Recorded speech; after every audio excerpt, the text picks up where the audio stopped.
বরফ ঢাকা পাহাড়, নিঃশব্দ বনভূমি আর সেই নীরবতার মাঝেই লুকিয়ে আছে এক ভয়ঙ্কর শক্তিশালী শিকারী, গ্রিজলি বিয়ার। গ্রিজলি শব্দটি এসেছে গ্রিজল্ট থেকে, যার অর্থ ধূসর বা মিশ্র রঙের লোম। তাদের লোমের আগা হালকা সাদা বা ধূসর হওয়ায় দেখতে এক ধরনের রাফ বা গ্রিজলি লুক তৈরি হয়। গ্রিজলি বিয়ার ঘন্টায় প্রায় ৫৫ থেকে ৬০ কিমি গতিতে দৌড়াতে পারে, মানে একজন মানুষের পক্ষে পালানো প্রায় অসম্ভব। এরা চমৎকার সাঁতার জানে, নদীতে মাছ ধরতে খুবই দক্ষ।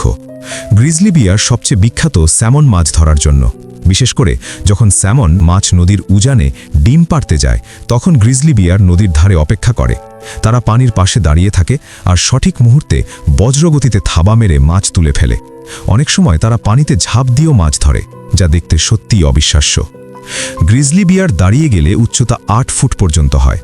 এরা বনে সাধারণত ২০ থেকে ২৫ বছর বাঁচে, আর সংরক্ষিত পরিবেশে ৩০ বছর পর্যন্ত বাঁচতে পারে।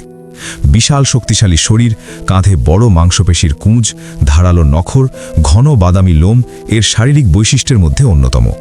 কাঁধের এই কুঁজি তাদেরকে মাটি খুঁড়তে ও শিকার ধরতে সাহায্য করে। গ্রিজলি বিয়ার সাধারণত একাকী জীবন পছন্দ করে। নিজের এলাকা নিয়ে এরা খুবই সংবেদনশীল। খাবারের জন্য অনেক দূর পর্যন্ত ঘুরে বেড়ায়। তবে মা ভাল্লুক তার বাচ্চার জন্য খুবই সুরক্ষামূলক। কেউ কাছে এলে আক্রমণ করতে দ্বিধা করে না। শীতকালে এরা হাইবারনেশন বা গভীর ঘুমে যায়। এই সময়ই বাচ্চার জন্ম হয়। এরা সাধারণত ১ থেকে ৩টি বাচ্চা জন্মায়। মা বাচ্চাদের কয়েক বছর ধরে লালন পালন করে। গ্রিজলি বিয়ার একটি গুরুত্বপূর্ণ এপেক্স প্রিডেটর। তারা শিকার করে প্রাণীর সংখ্যা নিয়ন্ত্রণ করে, বনে খাদ্যচক্রের ভারসাম্য বজায় রাখে, এমনকি মৃত প্রাণী খেয়েও পরিবেশ পরিষ্কার রাখে। গ্রিজলি বিয়ার মূলত ইউনাইটেড স্টেটস, কানাডা এবং উত্তর আমেরিকার বিভিন্ন অঞ্চলে পাওয়া যায়।